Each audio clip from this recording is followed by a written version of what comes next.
ब्रेकनंतर एक महत्त्वाची आणि मोठी बातमी बघूयात। गिरगावामध्ये मराठी माणसांना गॅस सिलेंडर मिळत नाही असं म्हणणं आम्ही गिरगावकर संस्थेतर्फे आलंय।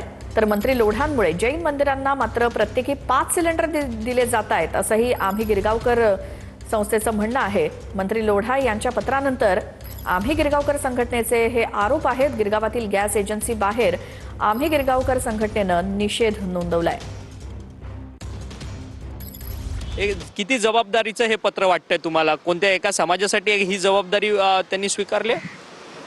एखादा मंदबुद्धी असेल ना त्याला पण कळेल की एक कारनामे यांचे काय चाललेले आहेत। फक्त 5 दिवसापूर्वी एक पत्र व्हायरल झालं ताडदेव येथील एखाद्या सोसायटीचं, म्हणून कळलं की ह्या आपल्या इकडचे आमदार आहेत त्यांचे असे थेरे सुरू आहेत। हे जर का आमदार फक्त जैनांसाठीच काम करणार असतील तर त्यांनी एकदा सरळ सरळ ओपन करावं, होय मी जैनांचा प्रतिनिधी आहे म्हणून आम्हाला काही वाईट वाटणार नाही, आम्ही हा वाद आम्ही इकडेच थांबवू, आम्ही आमच्या प्रकारे जगू। गॅस एजन्सीमधनं जर लोढांच्या एका विशिष्ट समुदायाला जर ते सिलेंडर जात असतील अशी आम्हाला माहिती मिळाली तर आम्ही तिथे आमच्या मनसे स्टँडने खळखट्याक नक्कीच करणार।